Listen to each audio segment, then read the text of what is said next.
to the Cosmos Conference. My name is Ash Alberg, and I am the host and founder of the conference.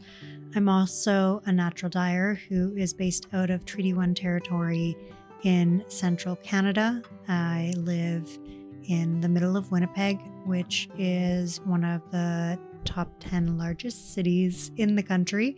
And it is in Zone 3 for those of you who are also gardeners, which, means that we're in a pretty cold climate. Our climate here bounces between minus 40 degrees Celsius in the winter to plus 40 degrees Celsius in the summer most years, and can fluctuate a little bit further beyond that depending on the humidex or the wind chill factor. And so it's an interesting place to be a dyer because we have these really extreme seasons that are also very, very seasonal. I consider myself lucky to live in a place where there are 4 very distinct seasons each year. I might prefer that some of them last a little longer than they do and others are a little shorter, but being in relationship to a nature that is in such constant flux is a blessing for me for sure, because it forces me to consider the rhythms with which I am working, and what tasks I am doing at different points of the year. And there are kind of forced starts and stops to different stages of my work, which is great because I have the kind of personality where if there wasn't a forced stop, I would just start a bunch of new things and just continue starting new things and never stopping the old ones, or maybe finishing a project and then continuing to pick something up immediately that is that project times 10. So it's useful to have Mother Nature kind of force me to make changes in the ways that I work throughout the seasons. So I've been a natural dyer for over 10 years now, and I have been running my business, Sunflower Knit, through that time. I started as a knitwear designer and a natural dyer, and I, as a knitwear designer, of course, was largely working with wool yarns. And I remember when I got started, I dabbled in natural dyes through parts of my 20s. And I'd always done textiles. I was raised with different textile skills, and it was always hobbies for me. And then I picked my knitting needles up during my undergrad, and I didn't put them back down. And then when I returned to Canada after doing my master's in theater in the UK, then I started doing it as a kind of a side hustle. I started designing patterns and didn't really anticipate anything to come from it other than that I wanted to enjoy knitting. I had knit a lot of other people's patterns by that point, so I had an idea of what I enjoyed in a well-written pattern and what I didn't in a poorly written pattern. And it was at the stage where, in the knitting industry at least, indie designers were starting to have more tools to be able to do that work without needing to work for one of the big companies. But also the industry wasn't saturated the way that it is now. And so I was designing, and I was also playing around with natural dyes. And I was very fortunate at the time that I was kind of in this, I guess, transition space, having finished my master's, where I met this woman named Kelly Ruth, and she was a natural dyer, and she worked for a ballet company in the city as one of their dyers. And so she worked with dyes all the time and worked with natural dyes in her own business. And she was particularly working with natural dyes on cellulose fabrics, and I was really wanting to focus on wool yarns. And so I was really lucky to meet up with her because she was able to help me troubleshoot all of the things that at that time, which was back in like the mid 2010s, there weren't the resources that there are now to learn natural dyeing.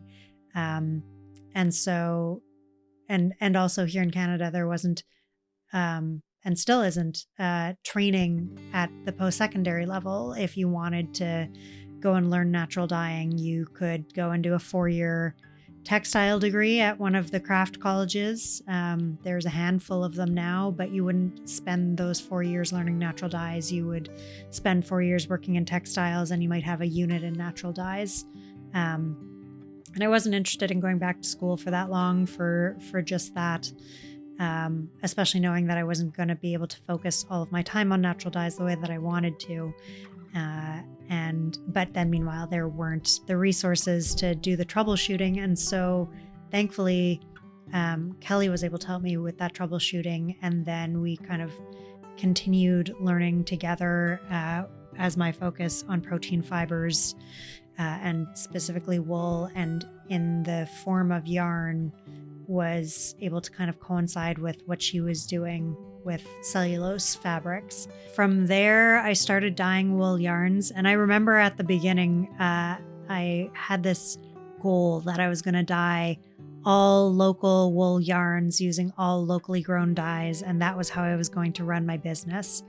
And I realized really quickly that that was not going to be feasible. We did not have a wool mill in the region at the time. There had been one, and it had long been sold off. There was no space to be able to connect with farmers on a regular basis. Manitoba Fiber Festival, which I, in the years following that, pretty quickly actually ended up getting on the organizing committee, and now I'm on the board. But it was in its infancy at that point. And so we had this like one time a year where farmers would come into the city and connect, and none of them were really producing yarns at the quantity that would work for wholesale or in a way that would allow them to sell at wholesale rates. And then I realized also that like I didn't have a very green thumb, and also I needed a lot of dyes to be dyeing the amount of yarn I wanted to.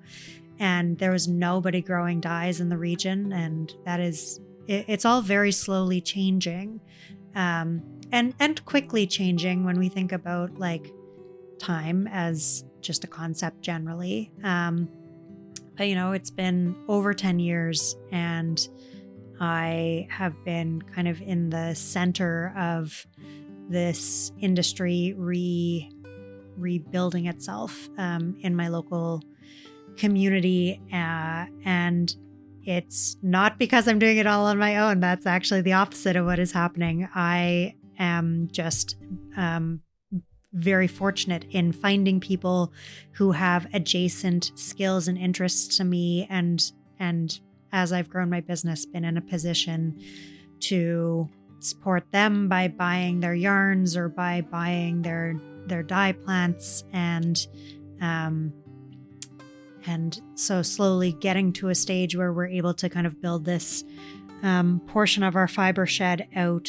And when Pembina Fiber Shed, our local fiber shed affiliate, got started back in 2018 or 2019, then I joined right away as a producer member, and now I'm kind of the natural dye liaison head person. I don't know how we're kind of quantifying that because there are a lot of other dyers in our region now, which is really exciting. But yeah, it's been exciting to see the area grow and to see the local industry grow. And also it's still largely at hobby scale for most producers and most folks.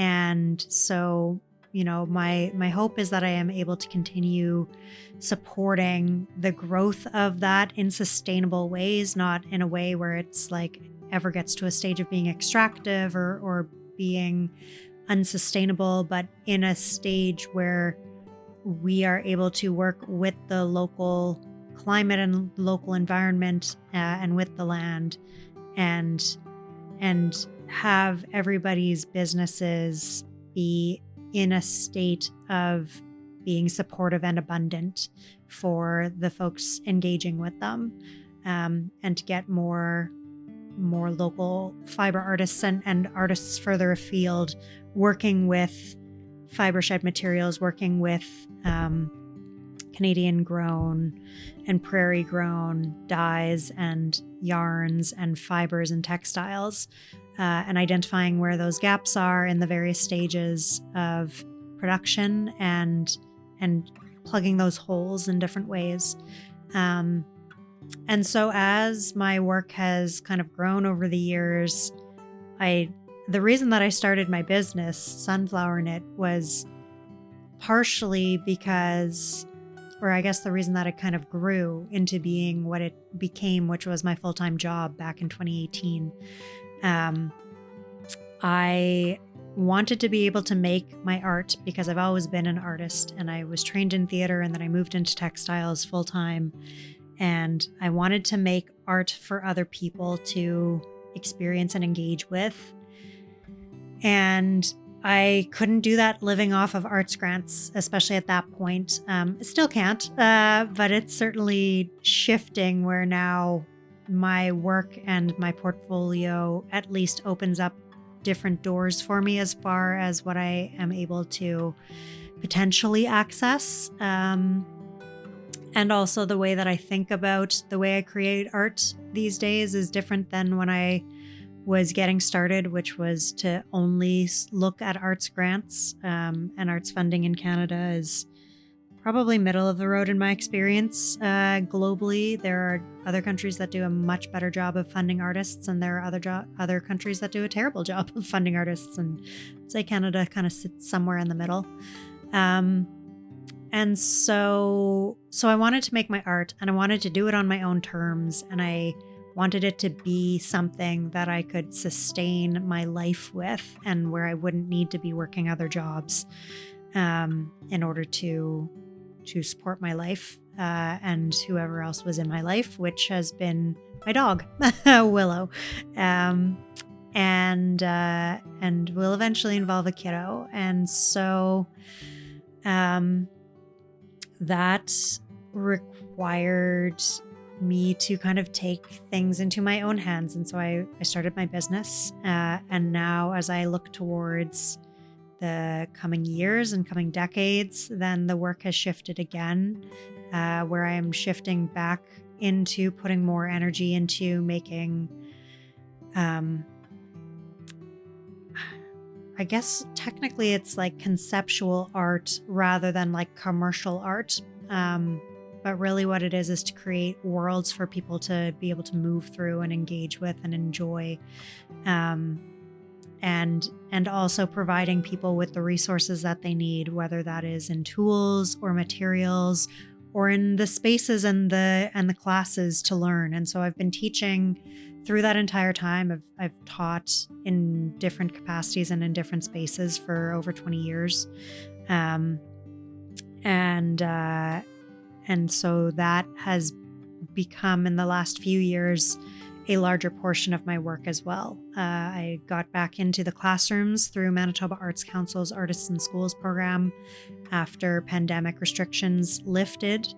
And so for the past 3 school years, I've been going into kindergarten to grade 12, which is our elementary, middle, and secondary schooling here in Canada, and going into schools around the province and teaching kids of all ages how to use natural dyes, and through the use of natural dyes in the classroom, getting them to connect that to other pieces of core curricula and to broader life. And I love it so much, and there's so much potential with natural dyes. Part of why I moved back into textiles after I finished my theater degrees was because I had also been a grassroots activist and had burnt out. And so I was trying to figure out, how do I engage with my politics and with my values on a regular basis without burning myself out? And I realized that textiles and clothing and fashion was the space where everything intersected. And by choosing the clothes that I put on my body each day, I was able to engage with everything I cared about, with gender and queerness and with environmental sustainability and with labor rights and gender rights and everything connects back to the textile and fashion industry in good and bad ways. And so with natural dyes, it became this like really beautiful medium where I was able to articulate in ways that I could not with words why something mattered and why we should care so much about something.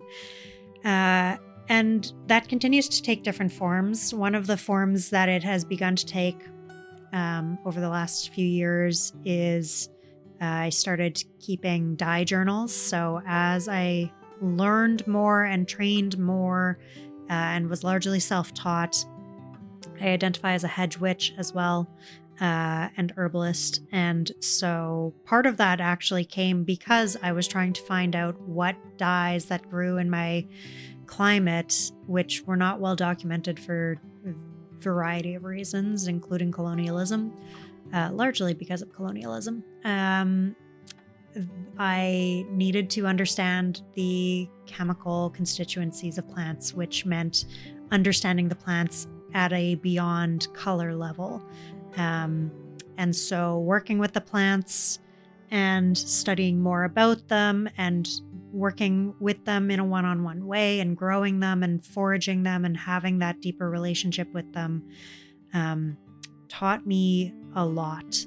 And then I started keeping these dye journals where I would each year dye, collect, grow, forage, collect, harvest as many different dyes as I could. Some being really like well-documented dyes, others being more fugitive, sometimes just being a test to see what's the capacity of this plant. I think it probably has some capacity, but I don't know what it is. And so taking those plants and dyeing different samples of different textiles, different fibers, and recording them in these dye journals. And as part of that, I would do these larger scraps of fabric. And I started making these harvest quilts. And so I'm on my third one now. The first one, I was really fortunate to receive a grant and residency from Manitoba Arts Council again, this time in collaboration with Parks Canada. And I got the Riding Mountain artist residency, and I was able to go up for 2 weeks in the summer of 2023 and take my scraps, my harvest scraps from 2022's growing season.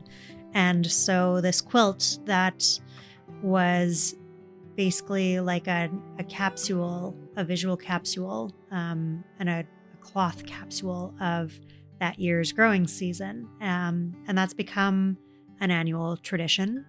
So I'm working now on the 2024 quilt. The 2023 quilt recently got quilted, and the projects end up overlapping by about 2 years between the growing and harvesting through to the final quilt. And of course, with some dyes, then those are even longer. So the 2024 quilt will be the first one to have bed straw and madder included in it, because I've grown those plants for long enough to harvest them for their roots. And so it's an exciting project for me because it allows me to see, like, how does the season change year over year? How does the climate affect color? Did we have a drought year? Did we have a really wet year? Did we have a short season? Did we have a longer season? And all of the ways that that influences the colors that we get from the plants. And I say plants because up here we don't have other sources of dyes. We don't have cochineal growing. I suppose technically we could have the Kermes buggy growing, but we don't. Although that is ancestrally relevant to one half of my family. Ancestrally, I'm Polish as far as we're aware on my dad's side. post-war, so who knows if we go further back. Can't really find those records, but certainly Polish as far as we're aware. And then on my mom's side, primarily Scottish, tracing back to the first groups of settlers that ended up in Prince Edward Island on the East Coast and farmed. And so I'm maritimer, and the North Atlantic is deep in my bones. And I consider myself very fortunate in that all of my ancestors, again, as far as we're aware, shared the same bioregion as the land that I now live on and have grown up on and was born on. And so even though I'm a descendant of settlers on both sides of the family, there is a relationship to the plants that extends beyond human borders and extends beyond land masses. And so it's been interesting as a dyer and as a hedge witch and as an herbalist to, work with a plant in different capacities and have an affinity for it, and to remember having an affinity for it as a child, and then to do research and realize your ancestors worked with these plants in these ways. And it's that explains that the bones knew and the plants knew. So my relationship with my dyeing practice is multifaceted, and it's personal and spiritual and commercial at times, and artistic, and it's a magical thing in every sense of that word. And as I look towards the future, my business has expanded again. Yarrow Atelier is now kind of the home of all of my different pieces of work: the teaching, the art, the resources, and the business.